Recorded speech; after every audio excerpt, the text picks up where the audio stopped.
I got to tell y'all, when I get wind of a possible new investment from my dividend portfolio, I get excited, like really excited. Now, me personally, I don't like to gamble, right? Because I don't like to lose. Losing sucks. It sucks a lot. So VICI Properties is a newer investment trust to the market. And to get everyone up to speed on exactly who and what they are, I'm going to read exactly what Google says they are. And then I'm going to provide a little more context and a closer look into why this just might be an asset you may want to consider if you're building out that dividend portfolio. All right. So Google says that VICI Properties is an S&P 500 experiential real estate investment trust. So this is absolutely a REIT. Okay, this is in the REIT class, which is very interesting because for me personally, I haven't heard the term experiential real estate investment trust too often in terms of being listed publicly in the market. But as I said at the beginning, this is a new kid on the block, right? This is a new kid on the block, having only been around since 2017.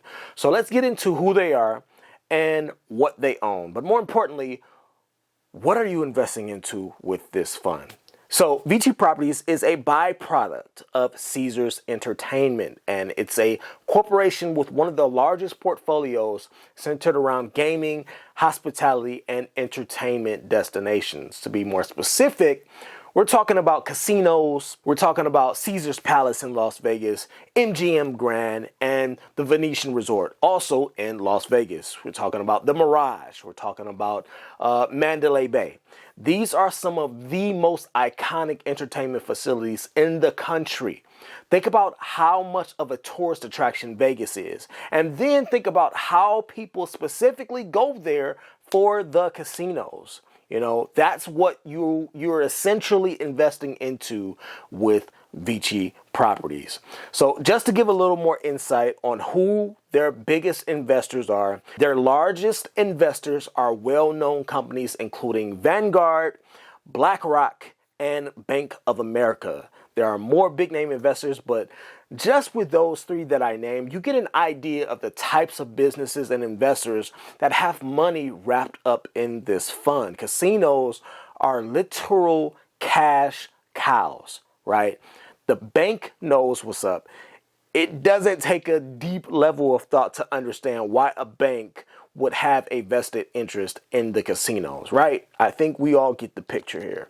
So thinking in terms of business, when you think about how popular and profitable the Vegas Strip is, you begin to understand why this stock is up nearly 75% in 5, almost 6 years. You know, casinos are unlike any other business. They're not like a Rite Aid or a Dollar Tree or something along the lines of a Five and Below. You know, this is a big time investment built out to last a lifetime. Built out to last a lifetime. So the lifespan is you're looking at something that's they're hoping to be around much longer than any of those types of businesses. All the money that goes into building a casino, the way it looks, the flashy aesthetics, the bright lights, and even the locale, especially the locale. Casinos are high value properties. Even with things being temporarily shut down during the pandemic, it was going to take something bigger to put casinos into the ground. I remember they shut the casino down for a little while here in Michigan, but that did not last long at all. And that's because they're an entertainment beacon and main attraction across cities, but especially in Vegas. So let's look at their financials. You look at their financials, you will see that they took on a massive amount of debt in 2022. But in business, that's not always a bad thing. In fact, sometimes if you're looking to grow your business, that is exactly what you want to see when you look at a financial report. Because if you hit the cash flow tab and scroll down to acquisitions, you'll see where most of that debt comes from, right? So in 2022, they spent a ton of money acquiring other businesses, which is expected to come out in the wash down the line, down the road. This is no doubt a long-term play here that you're seeing under acquisitions. Their net cash flow is in the negative at negative 0.53. Remember that net cash flow is the result of three separate categories of the business: investing cash flow, plus operating cash flow, plus the financing cash flow, gives you the net cash flow. And this is also different from the free cash flow, which is in the green, by the way. If you're looking at this for the first time, even with definitions attached to these categories, it's easy to get confused. And it's easy to kind of like think that both of these are the same, right? The cash flow statement is usually the first document a business looks at when they're looking to invest. They're going to look at the cash flow statement. And it's the mother lode of information, right? That's not to be confused with the free cash flow, though, right? They sound the same, but they're two totally different overviews of information. But let's look at the reason that we're here. The dividend payout. VICI has a current dividend payout of 4.97%, and that dividend is paid out quarterly. So with VICI, you're getting about $1.56 per share per year for every share that you own. As I said before, this stock has performed incredibly well since its inception, up nearly 75%. But do keep in mind that 5 years is a relatively short amount of time to analyze a stock and its data, and that's where the risk starts to come into play with this particular asset. As the saying goes, past performance is not indicative of future results.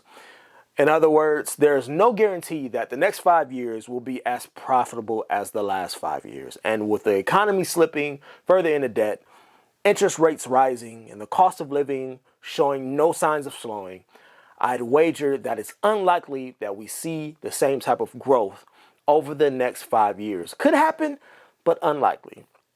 But for me, I look at this objectively and ask myself, even with the economy possibly going into survival mode financially, right?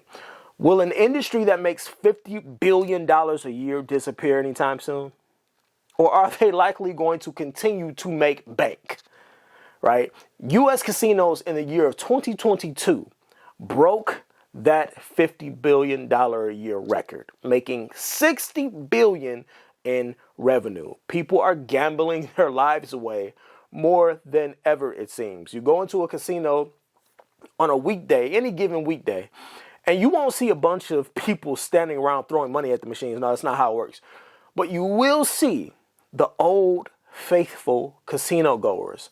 You got the retired postal workers. I'm talking the retired firefighters and the senior citizens who visit 4 to 5 days out of the week, because for some of them, that's their enjoyment at this stage in their life. That's some of the only enjoyment they get, some of the most excitement they get. So, you know, they take their pensions, their Social Security, and their savings, and they go gamble it all away.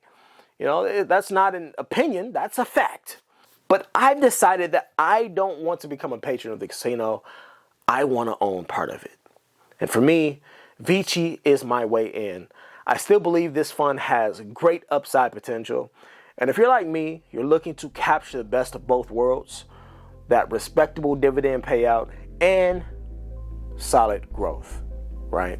But you decide what's best for your portfolio. Remember, never trust a random guy on YouTube talking about stocks. Go do some research yourself. And remember to invest diligently, but more importantly, invest responsibly.